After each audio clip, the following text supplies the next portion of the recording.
Reka tubashimire tubifurize kugubwa neza ku mugoroba wo kuri uyu munsi, ni ku itariki ya 20 z'ukwezi kwa kabiri n'umwaka w'2024. Turaje rero mu kiganiro cy'uyu mugoroba uko biri, ikiganiro kigiye kwibanda ku mirwano iri kubera mu gihugu cya Repubulika Iharanira Demokarasi ya Kongo. Ni ikiganiro kitari bube kirekire, iki kiganiro kibutware igihe gito cyane, tubagezaho update zije aka kanya zivuga ku mirwano yatangiye uyu munsi. Ni axe zitandukanye, hari axe yabereye Minova, aho itsinda ryari rigizwe n'ingabo z'abarundi, ingabo za FDLR, ingabo za FARDC ndetse na Wazalendo, tutibagiwe na SADC, bagabye ibitero kuri M23. Ibitero rero byabayemwo intambara ikaze, byakoreshejwemo ibikoresho bikakaye, amasasu aremereye n'imbunda ziremereye, ariko byaje kurangira igitero byarangiye M23 itsinze umwanzi, ikigarura agace gasigaye kuri Minova, abarundi batabimye izimoso. Muri iki gitero cyabereye muri izi nce za Minova, abarundi nibo bahatakarije cyane, bahatakarije umubare w'abasirikare benshi ndetse n'ibikoresho bitandukanye. Si ibyo gusa kandi kuko banagize n'inkomere nyinshi, hari amakuru avuga ko hari n'amatekwa zafashwe. Mu bikoresho byafatiwe muri axe ya Minova harimo imbunda za RPG zigera kuri 12, imbunda za SMG 47. Hafatiwe nanone ibikoresho bindi birimo mota 60 zigera kuri 2 ndetse na machine gun 8. Muri axe ya Minova, igitero kindi nyuma ya axe ya Minova, ahandi habereye imirwano ni ahitwa Bwerimana, naho ni kuri iyi axe, ni muri Masisi, aho imirwano nk'uko twari twabivuze mu gitondo yari yafashe uduce tubiri, ariko twose turangiye M23 ishubije inyuma umwanzi, isubije inyuma wari wayiteye. Ibitero rero bitari byoroshye cyane, byagaragayemo imbunda ziremereye, igaragaramo abakajorite. Abagabye igitero bwa mbere ni abari bari ku ruhande rwa FARDC n'abo bafatanyije, bagizwe na SADC, bagizwe n'abamercenaires batandukanye n'ingabo z'u Burundi, harimo ndetse na Wazalendo.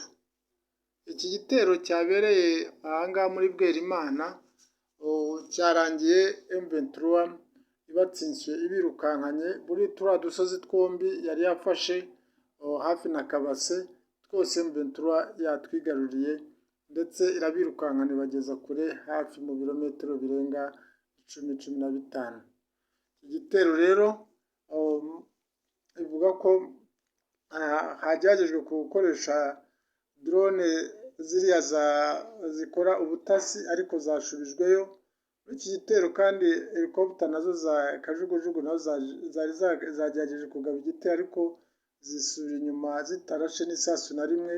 Nyuma yaho M23 yarasinze ndetse ikoresheje imbunda zitandukanye. Muri iki gitero mu bisasu byumvikanyemo imbunda ziremereye cyane, imbunda z'amabombe, ndetse humvikanamo n'imbunda za 12 nazo zaba zasubije inyuma ibitero by'indege. Indi axe yabayemo intambara uyu munsi ni ahitwa Karuba, naho hagabwe igitero cyarangiye nabwo M23 ibashije gutsimbura umwanzi, isubijeyo umwanzi. Ubu tuvugana rero tugeze kubabwira igitero cyagabwe Ikibumba mu masaha mu gitondo, umwanzi aza gusubizwayo, ariko ku mugoroba saa 11:30 z'umugoroba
bagerageza kugaragaza amasasu ari kuza ari guca mu birere byabo.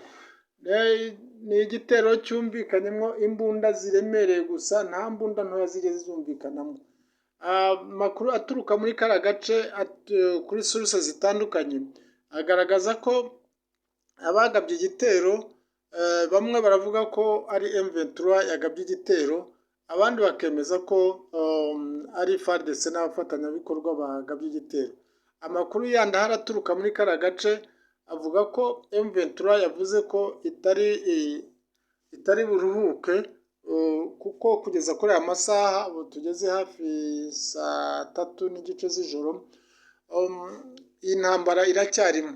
Avuga ko bashobora kurangiza iki gitero binjira no mu mujyi wa Goma, bagakomeza urugamba rwabo bagira ngo babohore Goma. Mu mujyi wa Goma nanone kandi ari naho tugarukiriza, mu mujyi wa Goma haravugwa amasasu aremereye cyane. Ni amasasu yumvikanye mu masaha y'igicamunsi. Abari kurasa muri Goma kugeza amagingo aya ntibaramenyekana abariho. Ni amasasu rero ari gukoreshwa imbunda zitandukanye, imbunda ziremereye. Hagati aho umuvugizi wa M23 agaruka ku bitero byagabwe uyu munsi, yavuze ko imbunda ziri kurasa abaturage, yaba hariya kuri Bwerimana ndetse n'ahitwa Kinyanja. M23 ngo yiteguye kuba yakurikirana aho izo mbunda zirasa abaturage ziherereye, ndetse ikaba yakwambura umwanzi izo mbunda ziri kurasa abaturage, ziri kwangiza imitungo y'abaturage. Imirwano y'uyu munsi kandi ntitwayisoza tutavuze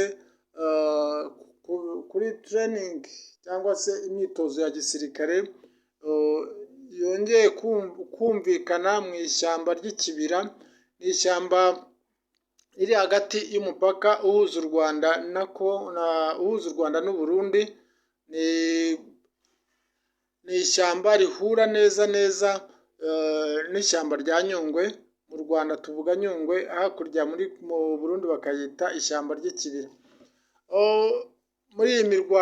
Muri iyi myitozo ihari, hari noneho ikidasanzwe gihari ni uko bari kugerageza gukoresha imbunda ziremereye ziri gukanga no guhabura abaturage batuye mu bice byegereye imipaka ihuza ibihugu byombi. Bari kumva urusaku rw'amasasu, bari kumva urusaku rw'imyitozo, ariko bakagira ngo ni intambara twari twavuze ejo yakomeje, ariko igihari cyo ni imyitozo. Uyu munsi ni imyitozo yakomeje ihuje imbonerakure z'abagize umutwe wa CNDD FDD, ihuje abagize FDLR.